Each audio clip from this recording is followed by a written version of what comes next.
Muy buenas noches a toda nuestra comunidad bibliotecaria. Un gusto saludarlos y también a todos quienes nos ven a través del Facebook Live y nuestro canal de YouTube de la Asociación Bibliotecólogos del Perú.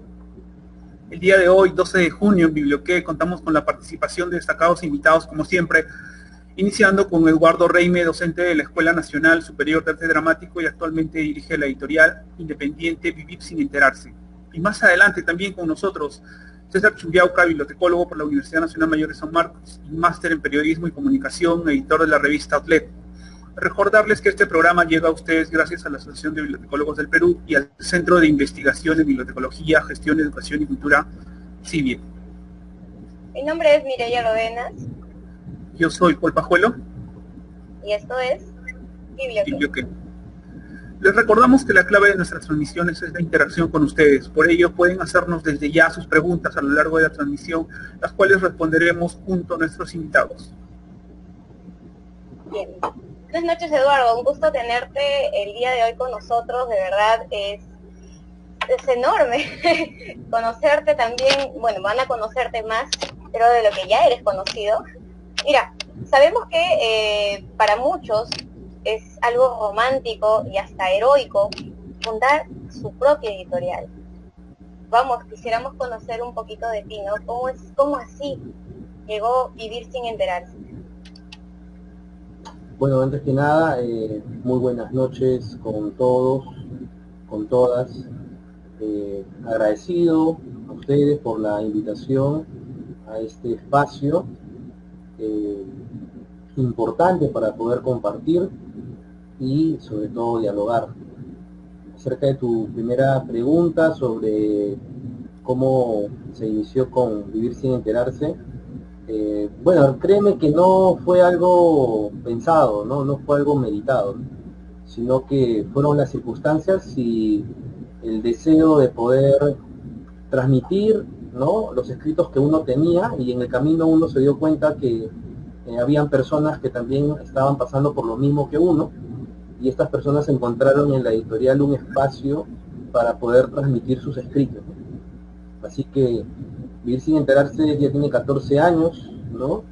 Y me parece que en todo este tiempo pues ha sabido sortear diversos problemas, el actual, por ejemplo, el de la pandemia también, y termina siendo un espacio en el cual las personas pueden llegar y encontrar la posibilidad de ver materializado su libro. Somos una editorial independiente frente al mercado económico, no dependemos de los intereses económicos en lo que concierne a contenidos, y en ese sentido somos una editorial pues que apostamos por los autores, además que somos una editorial pues somos conscientes de dónde venimos. Yo fui estudiante de la Villarreal, ¿no? Así que sabemos que muchas personas pueden encontrar en esta editorial una vitrina para poder mostrar su talento. Claro que sí. Eduardo, yo estaba leyendo Esquina Azul, ese artículo que publicaste en la revista de literatura.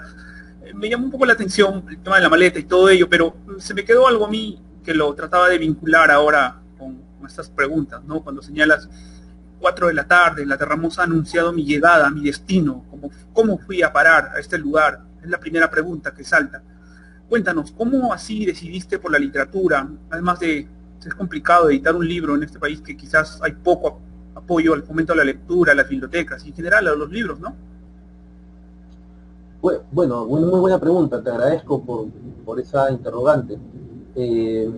Bueno, antes que nada, yo soy, digamos, como que consecuencia de una educación que estuvo bombardeada por el fujimontesinismo en este país, ¿no? Una educación totalmente castrense, una educación donde los docentes no estaban dedicados a la investigación, donde no había pensamiento crítico, ¿no? Estudié en un colegio tradicional, ¿no?, en donde clasificaban a las personas entre quienes sabían números y quienes sabían letras. Los que sabíamos letras éramos los apestados, ¿no? Éramos personas pues que seguramente íbamos a ser los fracasados de la sociedad, ¿no?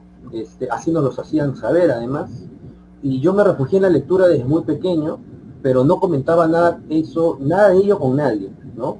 tuve la suerte de que en mi caso, mi padre siempre fue un estímulo muy grande para la lectura, al cual yo le debo el hecho de haberme inculcado el amor a los libros. Entonces, era un placer oculto el que yo tenía en torno a la lectura, ¿no? Me dedicaba a leer, pero no me gustaba comentar, porque además, cuando era, digamos, adolescente, me ponía muy nervioso al hablar en frente al público, era muy tímido, y la lectura me fue generando muchas seguridades al respecto. Curiosamente yo era muy ensimismado, ¿no? Muy ensimismado, era muy bromista, eso sí, pero no me gustaba hablar acerca de los libros que leía, ¿no? O sea, era un tema que no se tocaba en mi colegio. En mi colegio se hablaba de otras cosas, ¿no? Se hablaba pues de los temas que había alrededor en esa sociedad, ¿no? Se hablaba pues del fútbol, ¿no?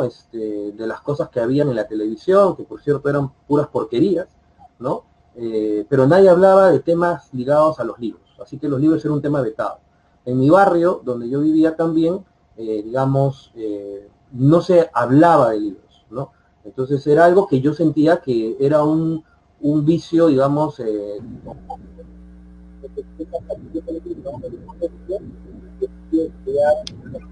y postulo a la Universidad de Villarreal, en donde yo me hallo como carrera, ¿no? Como estudiante de dicha carrera, y encuentro pues un espacio en donde muchas personas como yo coincidían en que la literatura es una forma de vida, ¿no? Y una forma de, digamos, de encontrarse a sí mismo, ¿no?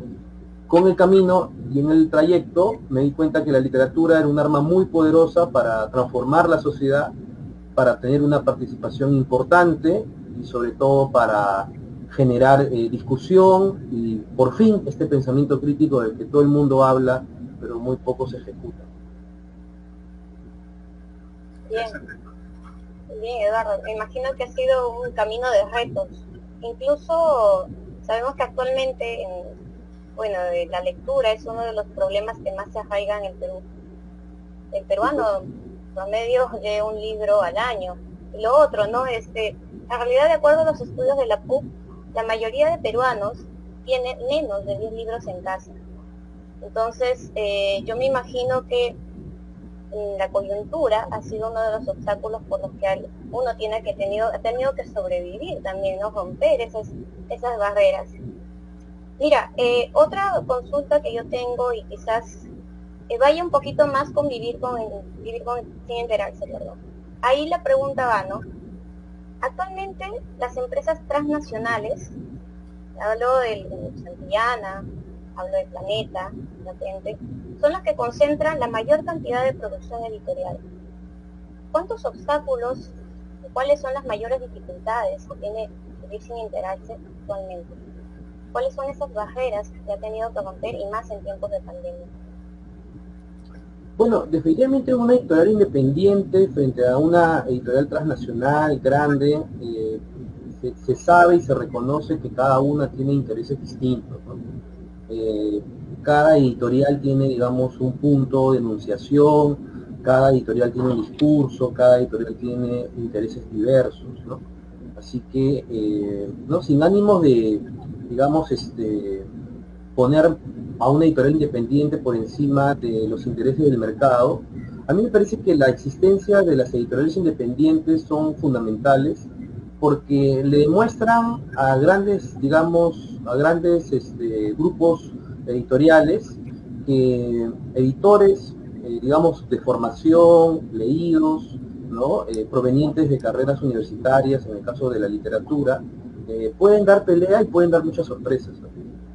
Nosotros tenemos en nuestro catálogo premios nacionales, finalistas de premio Copé, ¿no? Rescates editoriales en poesía muy importantes, y estoy seguro que las grandes editoriales no se hubieran, digamos, encargado de ello, ¿no?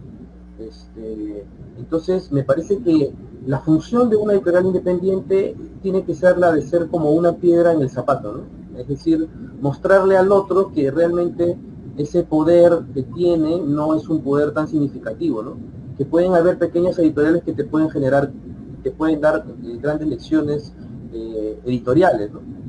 Conozco muchos amigos que tienen editoriales independientes que han editado textos necesarios y urgentes para nuestra sociedad.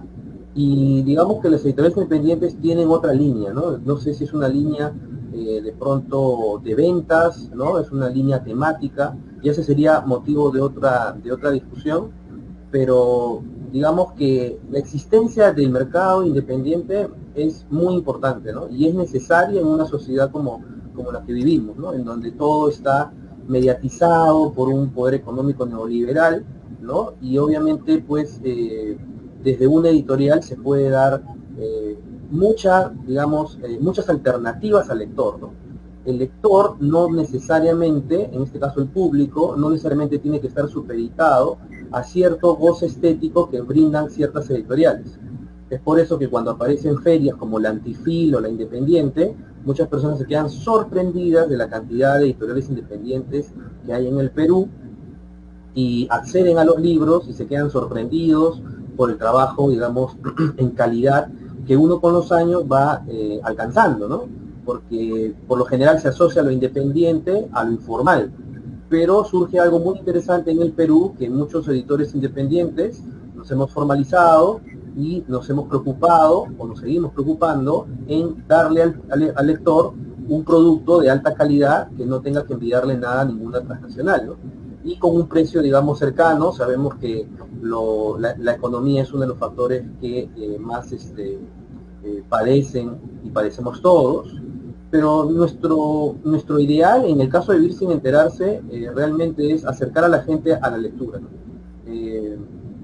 Yo, digamos que el objetivo que tengo con Vivir Sin Enterarse es que más jóvenes lean, que más jóvenes se acerquen a la lectura, que más jóvenes, digamos, hallen en sus manos libros que los puedan transformar, ¿no? Y vemos la editorial como una especie de factor determinante dentro de la sociedad para el cambio, ¿no? Este cambio que todos necesitamos como personas, ¿no? Y sobre todo, pues, como seres humanos.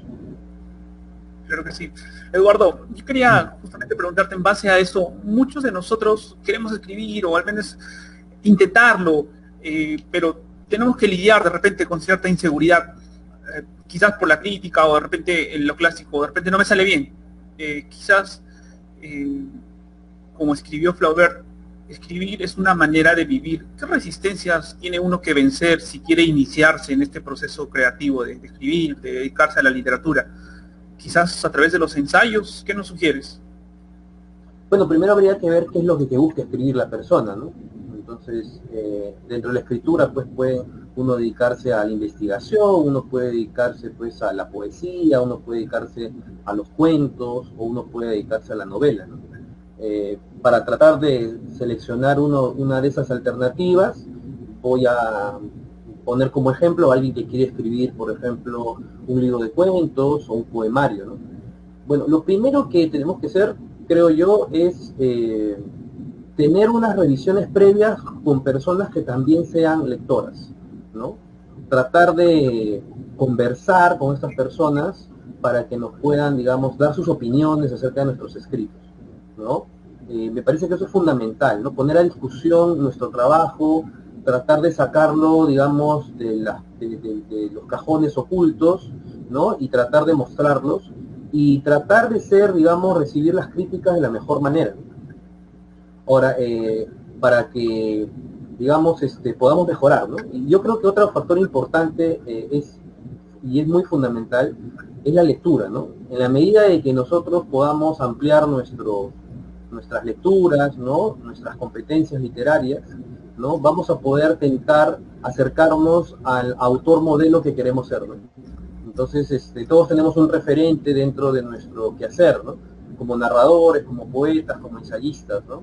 Entonces hay que tratar de ver cómo nos acercamos a ellos, no para imitarlos, pero sí para saber más o menos cuál es el trayecto que esas personas han tomado, ¿no? Y cuáles en el camino los libros que han ido revisando estas personas, ¿no? Alguna vez le escuché a José Watanabe, que él mencionaba que su biblioteca, por ejemplo, la armó de a oídas, ¿no? Entonces, José Watanabe mencionaba que él arma su biblioteca de a oídas, ¿no? En reuniones.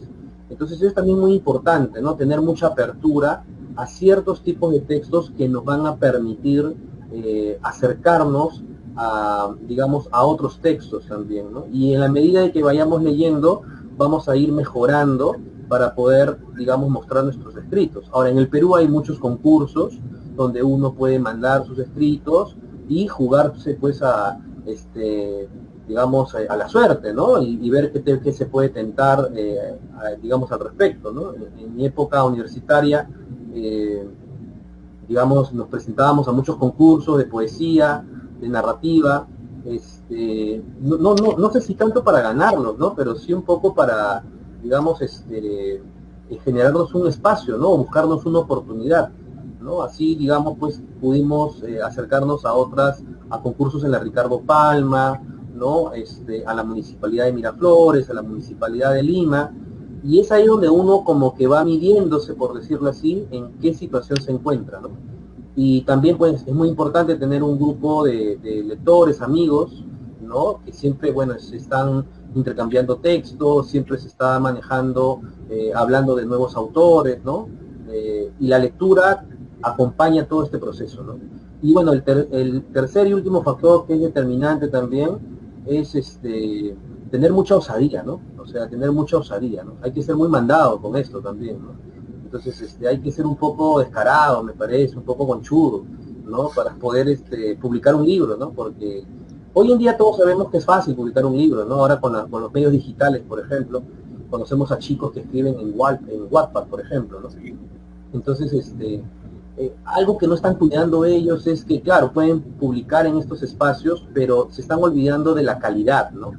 Entonces, eso es muy importante, ¿no? También manejar el tema de la calidad, porque escribir podemos todos, realmente, ¿ok? Escribir podemos todos, pero cuando ya tú quieres ser un autor, digamos, me parece, intuyo, ya con cierta proyección o te proyectas, digamos, para poder escribir de forma más seria, me parece que también tienes que pensar en otros factores, ¿no? En factores de estilo, en factores de estructura, ¿no? Y ya tu forma de leer ya no es la misma, ¿no? Ya comienzas a leer de una forma más obsesiva los textos, ¿no? Para poder proponer un buen trabajo a todo nivel, ¿no? Un buen trabajo a nivel de lenguaje, a nivel de estructura, a nivel de estilo, ¿no? Y yo creo que esos textos son los que generan un poco el interés, ¿no? Y bueno, yo el último que diría es que nadie, digamos, que no sienta la necesidad de escribir debería dedicarse a esto, ¿no? O sea, a esto se tienen que dedicar las personas que sientan que escribir es una necesidad como respirar, ¿no? O sea, no existe esta idea de escribo porque me parece bien, porque es un hobby, ¿no? O sea, me parece que una persona que quiere dedicarse a esto tiene que sentir la necesidad de escribir, ¿no? Si no siente la necesidad de escribir, probablemente de repente lo esté viendo como un pasatiempo, como un hobby, ¿no? Claro, claro. Interesante, Eduardo, justamente para los jóvenes que puedan escucharnos ahora, ¿no? Y bueno, en esta plataforma nos abre espacios para diversos. Y qué interesante lo que dices, es que es un reto, de repente para algunos, el hecho de escribir, pero sí se puede, ¿no? Y vamos contigo que has participado en diversos concursos, lo mismo que con lo que concierne a respecto a vivir sin enterarse. A mí lo que me agrada de vivir sin enterarse es que es una forma de abrir espacios también a autores que quizás en esta ocasión de repente se están dando a conocer, ¿no? También es una puerta abierta para ellos. Eso es lo más interesante. Ahora, sabemos que en el caso del Perú es cierto que comprender es muy diferente a leer. Y como tú dices, para escribir, me quedo con estas frases, ¿no? Escribir es una necesidad. O sea, tienes que tomarlo como una necesidad y no como un pasatiempo como lo mencionaste. Entonces, los ojos de Angélica, me imagino que ha tenido que relacionarse exactamente con eso, una necesidad. Bien, yo quiero justamente, por aquí me voy a tomar unos minutitos para leer un poquito de lo que Jorge escribe de ti, ¿no? Jorge Duati, sí. Los ojos de Angélica, ¿no? Jorge Duati. Con los ojos de Angélica, dice Jorge por aquí, Eduardo Reine, el teatro recupera su poder memorialista, dice, su ética de representación de la historia. El suyo es un teatro que, desde la dimensión espectral de la ficción encarnada en los cuerpos vivos de los intérpretes y la reunión territorial con los espectadores, invoca a los muertos y agita la máquina de la memoria. Un teatro que, como dice Angélica, vuelve a querer saber de qué color es la verdad. En el tiempo actual, el joven escritor periodista Gabriel entrevista por encargo y con fuertes reparos a mamá Angélica, víctima del conflicto armado, quien está en Lima para pedir justicia por el secuestro y la desaparición de su hijo Arquímedes en Ayacucho en 1983. La historia de Angélica se vincula, a su vez, con la de otros jóvenes, Libertad y Félix, perseguidos por los dos frentes que tienen como objetivo al pueblo, Sendero Luminoso y los militares del Estado. Con firme uso de procedimiento de la poética del realismo crítico, dilemático, Jaime despliega una estructura dramática en marco, entrevista actual e historia enmarcada, el pasado que regresa generado por el testimonio de Angélica. Para Gabriel, el encuentro con mamá Angélica, sus ojos y sus palabras, significarán una prueba y una transformación relevante, la apertura de su conciencia a la problematización del pasado, el nacimiento de su conciencia a la pregunta por la verdad. Ese nacimiento se expresará como conflicto dilemático, y Gabriel deberá optar entre luchar u olvidar. ¿Quién de los dos tiene la razón? ¿Quién de los dos está equivocado aquí? Reine construye un drama que habla al espectador con la verdad de los ojos y las palabras de Angélica, y espera que el espectador, como Gabriel, conteste el dilema a través de su propia elocuencia interior. Eso nos dice Jorge Dubati desde la Universidad de Buenos Aires. Cuéntanos, Eduardo, ¿cómo nace esta idea por los ojos de Angélica? Bueno, yo consigo que la literatura no debe de tener, digamos, no debe escapar a lo político. Siempre lo he concebido desde muy joven, ¿no? Consigo que en el mundo en el que vivimos, las personas necesitan referentes, ¿no? Y no podemos permitir pues que los referentes de nuestra sociedad sean referentes, digamos, de un mundo bárbaro, ¿no? De personas que nos hagan ver que lo artificial, que lo efímero, ¿no? Que lo, digamos, básico, cope, digamos, el interés de otras personas, ¿no? Pensando en los jóvenes, por ejemplo. Me parece que desde el arte las posiciones tienen que ser fundamentales, ¿no? Hoy más que nunca me parece que es fundamental que las posiciones de los artistas sean mostradas sin miedo. Y si bien es cierto que yo escribo poesía y narrativa, es en el teatro donde yo encuentro la posibilidad de poder narrar historias que tengan que ver con, digamos, con la conciencia política que este país necesita. Yo antes de escribir Los ojos de Angélica, escribí un monólogo que se llamó Un lugar llamado Tarata, que hablaba acerca del atentado de Miraflores. A mí siempre me gustó el teatro, y bueno, yo, siendo estudiante de literatura, conozco a un gran amigo mío, que es Johan Flores, y Johan, digamos, siempre me escucharía a mí hablarlo de teatro seguramente, y una vez me preguntó, ¿a ti te gusta mucho el teatro? ¿Por qué no hacemos un proyecto? Yo no sabía que Johan era egresado de la Escuela Nacional Superior de Arte Dramático, justamente el espacio donde ahora yo estoy laborando. Y me dijo, piensa en una idea. A mí me aterró primero cuando me dijo eso, ¿no? Porque, que alguien te diga, escribe una obra de teatro, entonces a mí me aterró y me dijo, mira, piensa en un monólogo, pero que sea el monólogo. Entonces yo llegué a mi casa y comencé a pensar sobre qué puedo contar. Entonces, dándole vueltas a las cosas, traté de buscar dentro de mí, ¿no? Dentro de mi historia.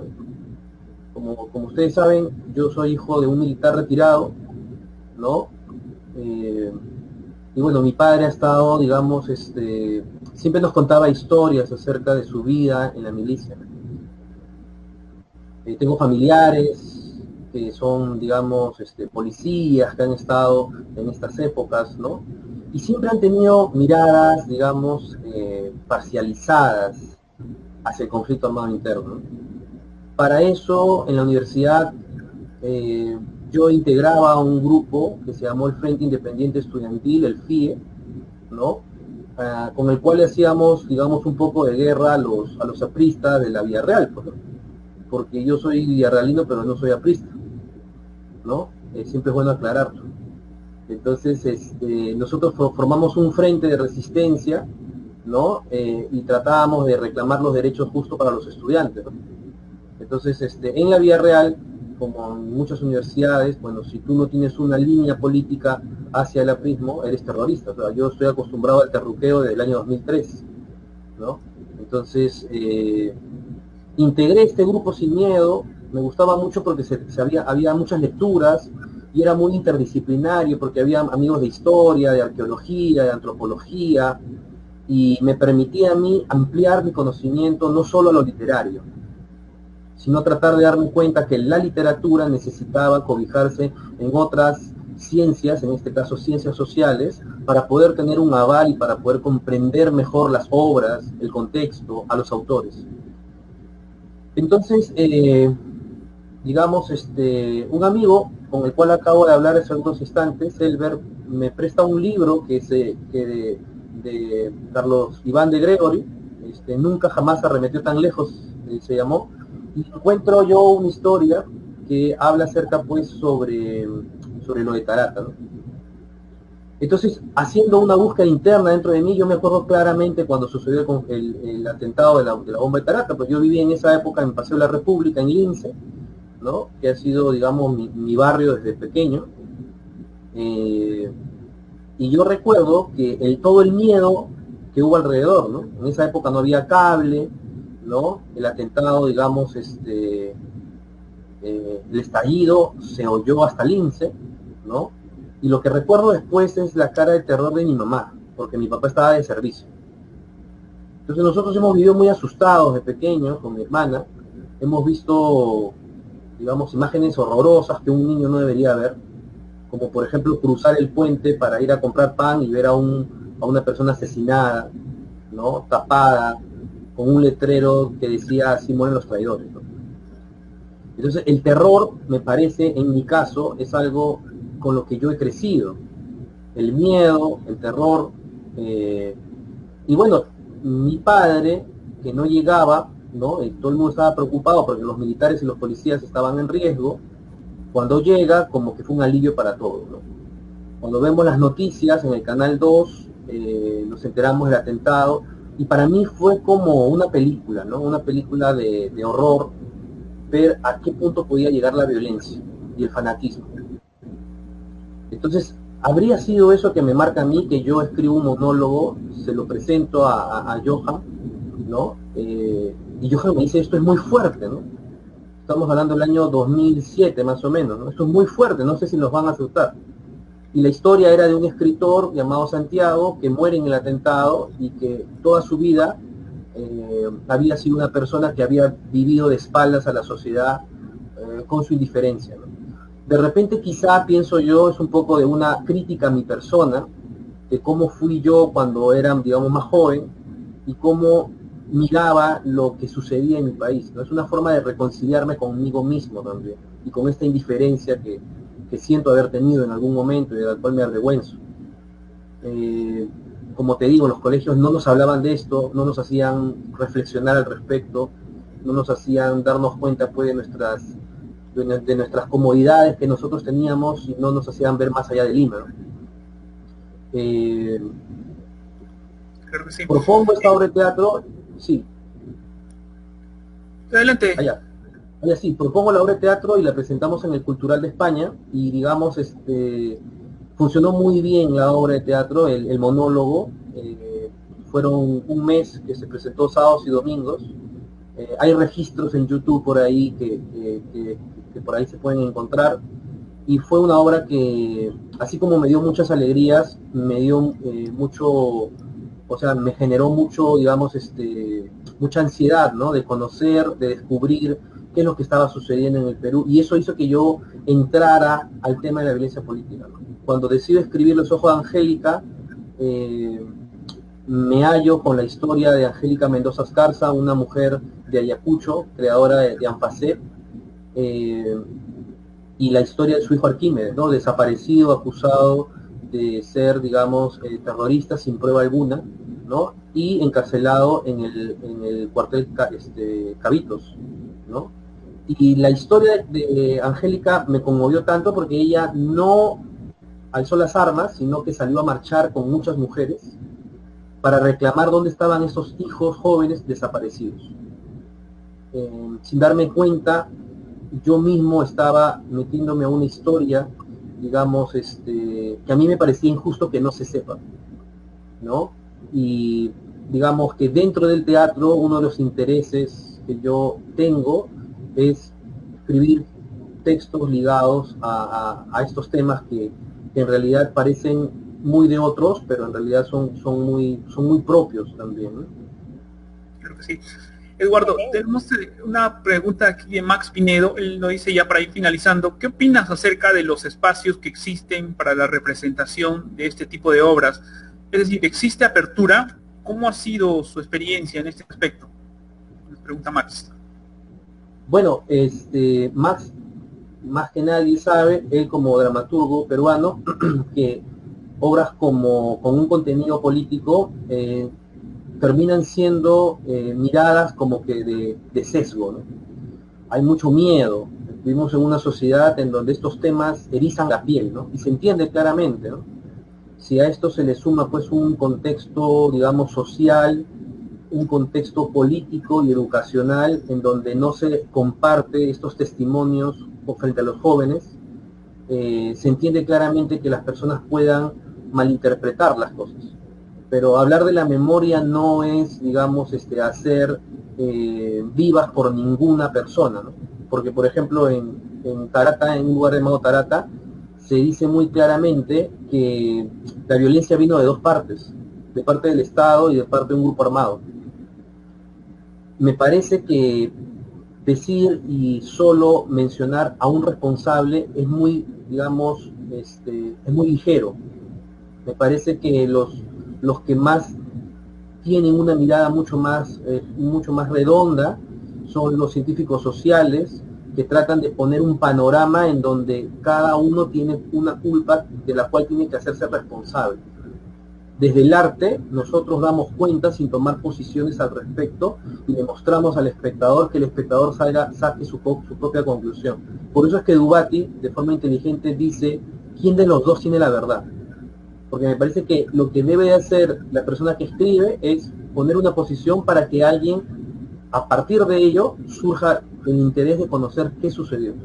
A la pregunta que hace Max, no hay muchos espacios, definitivamente. Cuando se hizo lo de Tarata, se hizo en el Cultural de España, que estuvo a cargo de Ricardo Ramón Jarne. Y cuando quisimos hacer la segunda obra, la de Los ojos de Angélica, Ricardo Ramón Jarne me dijo, no, esta ya no te acepto yo, ya te acepté la primera. Y además me dijo, esta es muy roja, además, la segunda es muy roja, así me dijo textualmente, la segunda es muy roja. Entonces, la pregunta era, pues, no se logró hacer, durmió mucho tiempo la obra, y ahora que va a haber la posibilidad de primero salir en ebook y luego en físico, ¿no? Esperemos que sea puesta en escena por gente joven que se interese en este tipo de obras, ¿no? Y la idea yo creo que es generar espacios, ¿no? Buscar espacios para que este tipo de obras sean discutidas, ¿no? Sean discutidas, sean analizadas y que generen ese pensamiento crítico, repito, del cual todo el mundo habla, pero muy poco se ejecuta, ¿no? Necesitamos más espacios, por supuesto que necesitamos más espacios independientes para que estas temáticas sean compartidas, ¿no? O sea, yo he visto labores titánicas, el propio Max Pinedo ha hecho obras de teatro en el RIMAC, ¿no? Ahí por la Alameda de los Descalzos, ¿no? Alquilando el teatrín de una iglesia, ¿no? Llevando a jóvenes para que se encarguen, ¿no? de algún público que no estaba acostumbrado a esas obras, pero necesitamos también espacios en donde uno pueda, digamos, proponer esas obras, ¿no? En este caso, en el Cultural España, ellos lo financiaron porque ellos tenían el apoyo de AESI, ¿no? Que es la Agencia Española de Cooperación Internacional, ¿no? Así que ellos fueron los que nos ayudaron a nosotros y, digamos, yo estoy muy agradecido por ello, ¿no? Excelente, Eduardo. Excelente, Eduardo. Juan, quizás darte las gracias por compartir con nosotros. Sí, Eduardo. Y más adelante también esperamos tenerte, pues de repente si tienen alguna publicación, cuenten con nosotros para también difundirlo, o de repente hacer una presentación del libro. Te agradezco mucho, de verdad, les agradezco mucho a los dos por la invitación, por el espacio, ¿no? No quiero terminar no sin antes decir que mientras en este momento nosotros estamos aquí, muchos compañeros y compañeras yacen en las calles, ¿no? Reclamando una victoria justa, ¿no? Y esperemos que todo en este país, digamos, se solucione, ¿no? No hay que olvidar que en este momento hay muchas personas que, si bien es cierto no podemos ir nosotros por la pandemia, podemos ayudar de mil y un formas, ¿no? Invito a las personas que están interesadas a que me puedan seguir en mis redes y que podamos compartir información alternativa, ¿no? Porque así como hay una prensa oficial, también existe una prensa alternativa que creo yo que está más preocupada en nosotros como ciudadanos, ¿no? Sí, Eduardo, excelente. Muy agradecida, Eduardo. Gracias, Eduardo. Muchas gracias. Nos vemos. Saludos. Gracias. Igualmente, un abrazo a la distancia.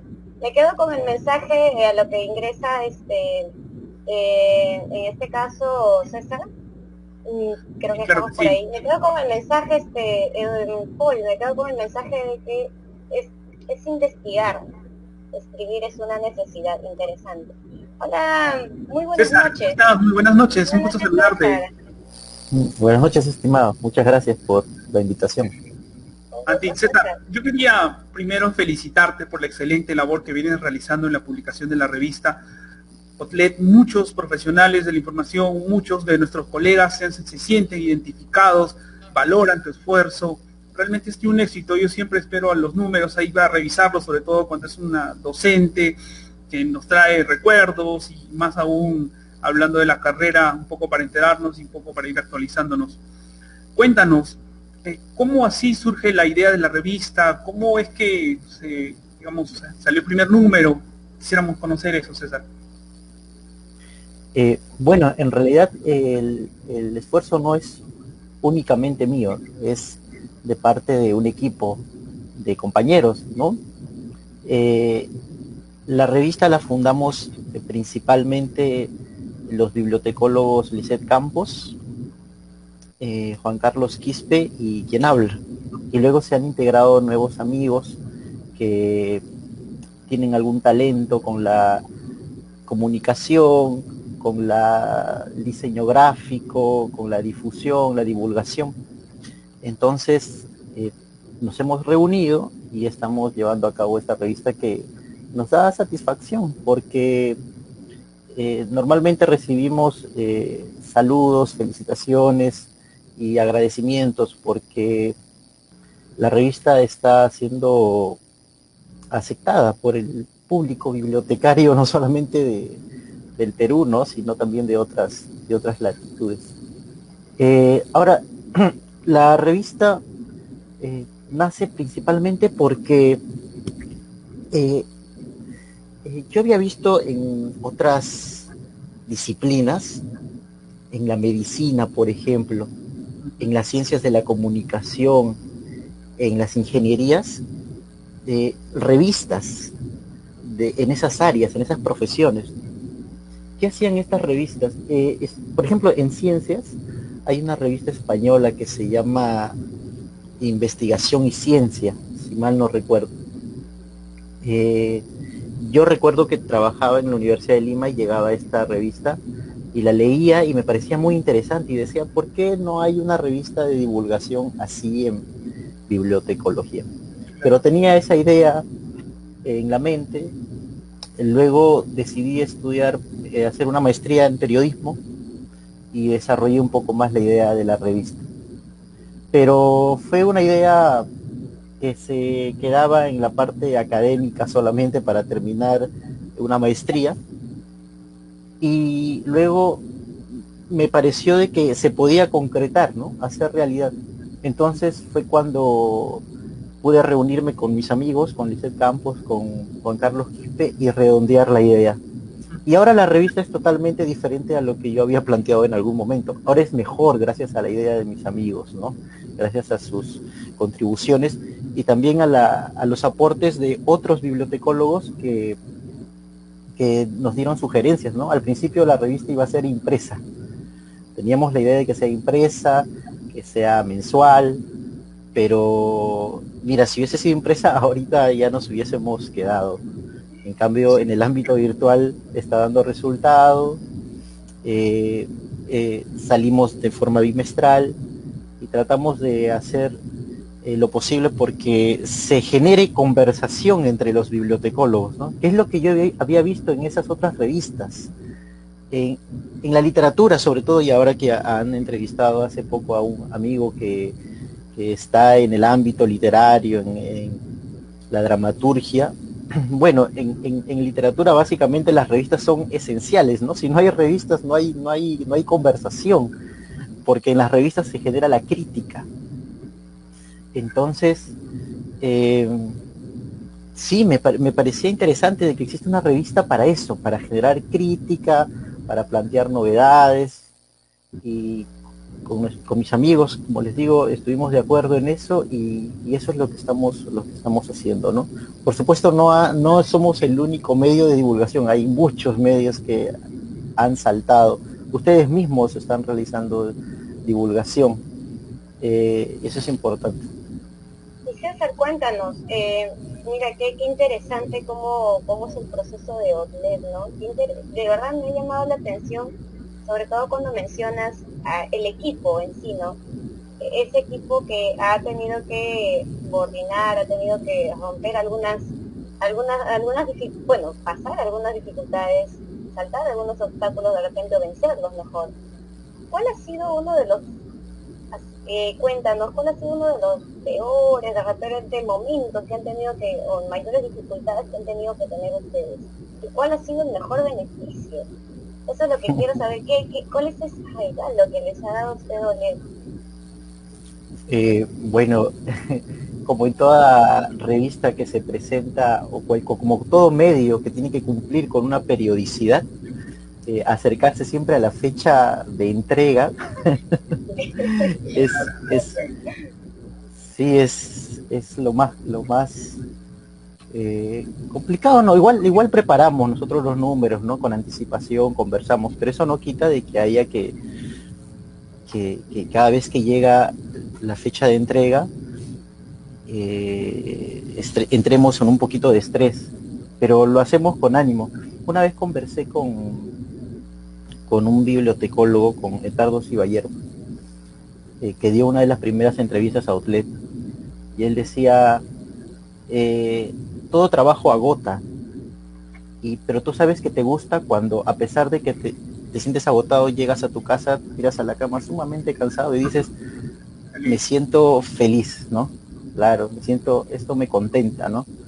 He terminado mal, hemos terminado nosotros en el equipo a veces muy agotados, porque quisiéramos seguir a veces puliendo los textos, ¿no? Quisiéramos seguir conversando con las personas que contribuyen a Outlet, pero al final lo hacemos, entonces eso, y lo grato es que nos lean, eso es, lo grato es que lean la revista, ¿no?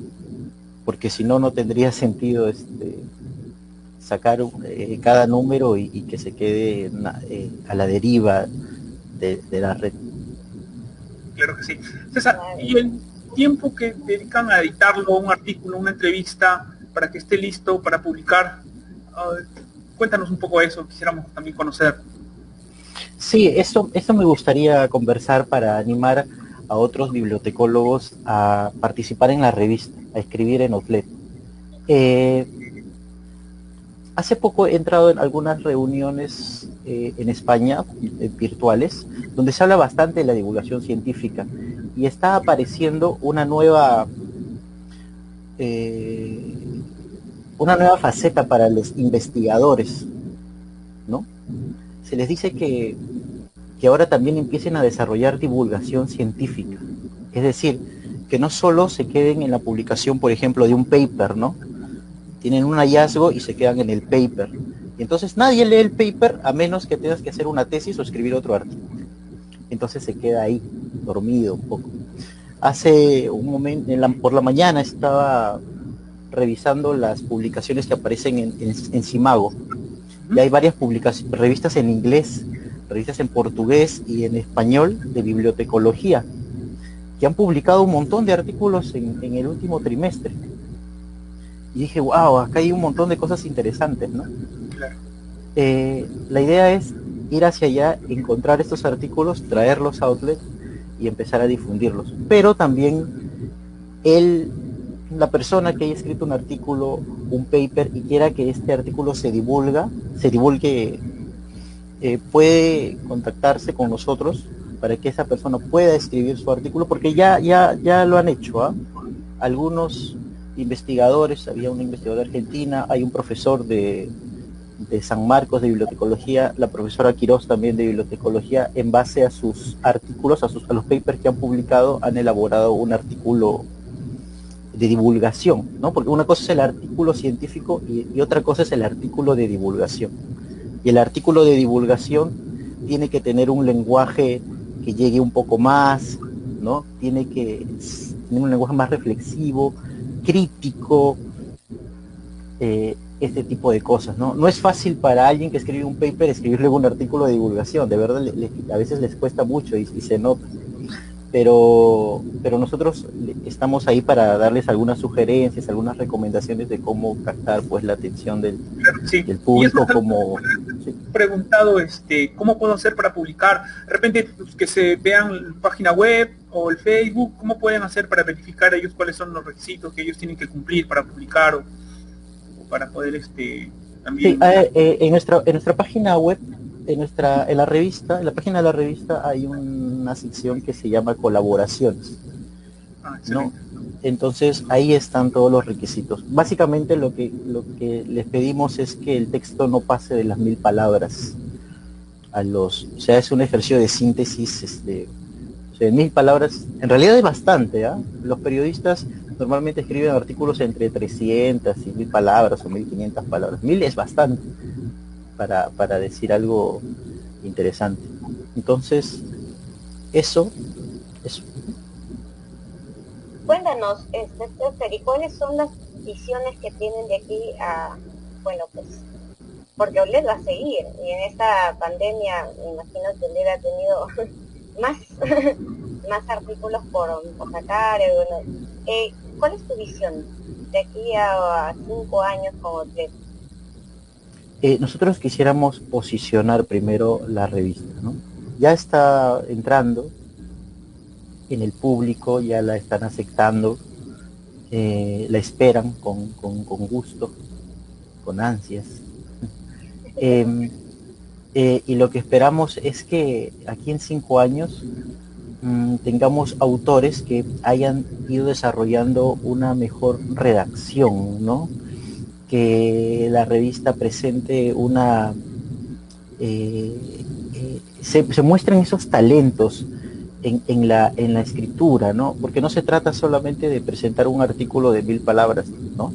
Sino que se vayan creando referentes a partir de sus artículos, se vayan creando estilos, se vayan creando, como decía, ese tipo de bibliotecólogos que aportan con determinados textos que luego pueden permanecer en la memoria y provocar cambios, ¿no? Provocar conversación, diálogo, ¿no? Es lo que quisiéramos básicamente, posicionar la revista, fomentar la discusión académico-científica y generar más autores, ¿no? Invitar a más personas y ayudar a que los bibliotecólogos también den ese aporte intelectual que hace mucha falta en las conversaciones, en los debates. Sí, esa es una excelente idea, César. Me parece que el camino es exactamente ese. Cuéntanos, ¿cómo realizan la verificación de la información? Si, por ejemplo, alguien quiere publicar, ¿cómo es que hacen la verificación para distinguirlo, ¿no? Más allá de divulgación o científico? Por ejemplo, vi el excelente artículo de Orlando Corso sobre la Biblioteca Nacional. Me pareció bastante bueno, incluso incluyeron audios y todo, lo cual es bastante interesante también. Queríamos un poco conocer eso. Claro, la revista Outlet, y esto es algo que hay que aclarar bastante, porque a veces nos han llegado artículos extensos con el formato de artículo científico. Entonces nosotros tenemos que decirle a los colaboradores de que no se trata de una revista científica de revisión por pares, ¿no? con todas esas formalidades, ¿no? Es de divulgación. Entonces se permite en nuestra revista el comentario, la crítica, la perspectiva, la presentación de novedades, ¿no? Un lenguaje menos formal, digamos. No obstante, eso no quita de que lo que se diga sea verídico, ¿no? Entonces, nosotros no hacemos pues una revisión por pares, pero de todos modos llega el artículo y lo conversamos con el autor, ¿no? Y si encontramos algo que es extraño, se lo consultamos, y normalmente no pasa eso, ¿no? Pero el autor, normalmente buscamos referentes. Entonces estos referentes escriben a veces en base a un artículo que han publicado. Por ejemplo, el profesor Luis Núñez de San Marcos escribió un artículo recientemente que se desprende un poco de la tesis de su maestría. Excelente. Y es así como trabajamos. Interesante, César. Mira, yo te consulto, ¿cuáles son los temas el tema más tratado en la revista? ¿Cuál es así el que más se difunde? Hemos visto que los temas referentes a los epistemológicos, por ejemplo, son los que más llaman la atención. Por ejemplo, la definición de bibliotecología, biblioteconomía, documentación, ciencia de la información o ciencias de la información, es algo que no se ha llegado a definir, ¿no? Por ejemplo, somos una carrera que en otras partes tienen otros nombres, ¿no? El que estudia Derecho, para ser abogado se estudia Derecho, y para ser médico se estudia Medicina, ¿no? Entonces, en nuestro caso, yo estudio bibliotecología, pero allá en España estudian biblioteconomía, documentación, en otro país estudian ciencias bibliotecarias. Entonces, no hay un consenso en el nombre. Es un tema curioso, ¿no? ¿Por qué no llegamos a consensuar un nombre? Entonces, le preguntamos a los que han estudiado las bases de la bibliotecología y han publicado libros fundamentales, ¿no? Como Miguel Ángel Rendón o López Yepes, que son legendarios, digamos, investigadores y docentes y sesudos intelectuales de la bibliotecología. Entonces, por ahí hay temas así. También otros temas importantes que tienen que ver básicamente con la Biblioteca Nacional o el Sistema Nacional de Bibliotecas. Son temas que también llaman la atención, ¿no? Sí. César, yo quería aprovechar ya estos minutos para hacerte una pregunta más personal. ¿Cómo ves la bibliotecología en el país? A mí me parece que estas generaciones están dando un nuevo rostro a nuestra carrera. ¿Cómo la percibes? ¿Cómo la ves actualmente? Justo conversando con el profesor José López Yepes, él decía, a ver, vamos a comparar la medicina y el derecho con la bibliotecología. A ver, la medicina y el derecho nacieron en la Universidad de Salamanca, por ejemplo. Bueno, en realidad nacieron en otras universidades, ¿no? Pero, por ejemplo, en la Universidad de Salamanca, en España, tiene como 800 años, ¿no? La bibliotecología en San Marcos pues empezó en los años 80, ¿no? Entonces es una carrera bien jovencita, ¿no? Incluso hay bibliotecólogos que tienen más años que la misma carrera de bibliotecología. Entonces, es bien joven la carrera. Y lo que sería interesante es que llegue no sé si deberían crearse más escuelas de bibliotecología al interior del país, pero lo que sí creo que es necesario es que lleguen de algún modo más profesionales pues al interior del país, ¿no? Y lleven esa bibliotecología profesional que hace falta. Sí, sí, eso es muy importante. La crítica es que sí se ha encontrado de parte de algunos bibliotecólogos con los que hemos conversado en Outlet, que han escrito artículos de divulgación y que han sido entrevistados, es que está centralizada, muy centralizada, los profesionales están acá, ¿no? Y hasta el mercado parece que se está copando aquí, ¿no? Pero y mientras tanto hay bibliotecas al interior del país que necesitan pues de profesionales, ¿no? Y también en otras áreas, por ejemplo los repositorios institucionales. No hay muchos bibliotecólogos en el interior del país que estén a cargo de repositorios. Y así en otros aspectos de la bibliotecología, en otros tipos de unidades de información, hace falta profesionales que conozcan la materia. Bien, César, interesante escucharte el camino que has tenido con OULED, ese crecimiento. Yo me imagino que esto también va a ser un punto de buscar emular por algunos jóvenes, ¿no? Van a querer emularte de repente aquellos que están estudiando ahora bibliotecología. Claro, de hecho te van a querer emularte y eso es interesante, que seas un perfil a quien seguir, ¿no? Como ya para cerrar en esta noche, estimado César, ¿qué mensaje le das a los jóvenes, ¿no? Ahora que hay muchos jovencitos que van a postular y van a decidir por la carrera de bibliotecología, ¿qué mensaje les podrías dar? ¿Te refieres a los que van a postular o a los que están estudiando bibliotecología? No, a los que van a postular, porque ya los que están estudiando te van a seguir a ti como referente, ya tienes a ULED, tienes ahí, y claro tenemos que sí, a varios, ¿no? La semana pasada entrevistábamos a Merlín y nos dio esa sorpresa, ¿no? La sorpresa grata, dijo públicamente, yo también quería estudiar bibliotecología, ¿no? Sí, pero bueno, hubo ahí un pequeño quiebre que lo llevó a historia, pero tiene el corazón de bibliotecólogo también. ¿Cómo hacemos? Los jóvenes que van a postular ahora.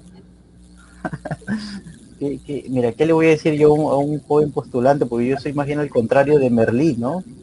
Yo más bien no quería estudiar bibliotecología, yo quería estudiar otra cosa.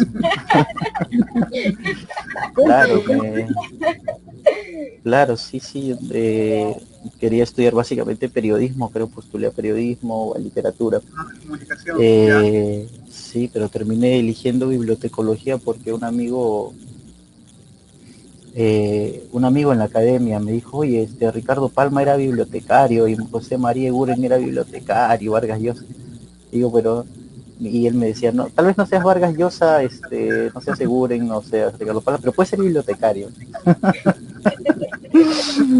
Bueno, la cuestión es que me fascinó, ¿no? Cómo estas personas tan importantes en nuestra historia, que han aportado intelectualmente y han dejado grandes cosas, terminaron estudiando, bueno, no estudiaron, perdón, terminaron ejerciendo la labor del bibliotecario, ¿no? Quiere decir que el bibliotecario tiene una gran vinculación con los temas culturales, intelectuales, es fundamental.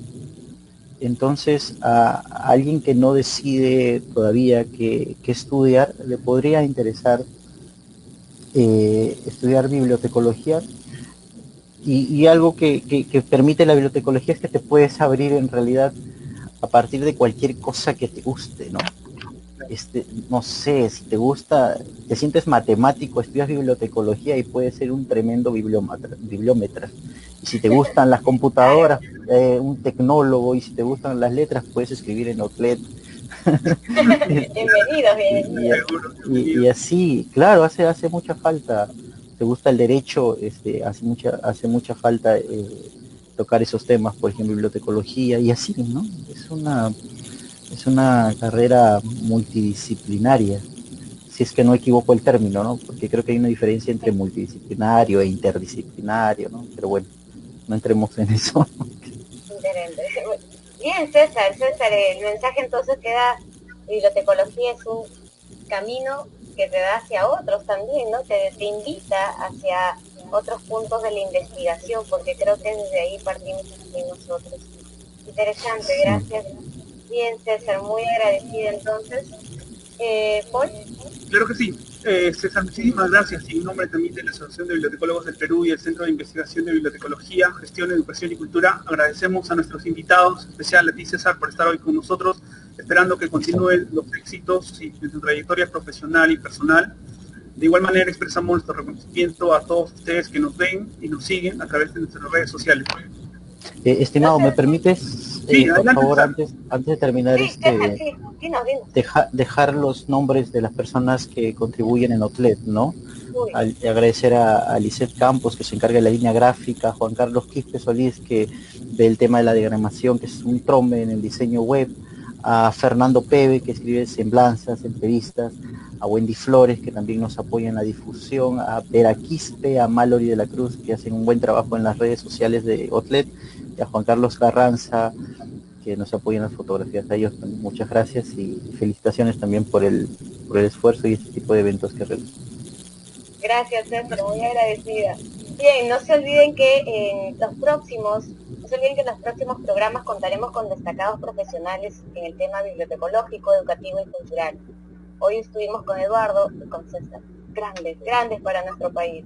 Y si no quieren perderse ninguno de nuestros programas, nuestras próximas transmisiones, estén atentos al fanpage de la Asociación de Bibliotecólogos del Perú. Muchísimas gracias, muy buenas noches. Buenas noches. Esto fue Biblioqué. Biblioqué. Buenas noches.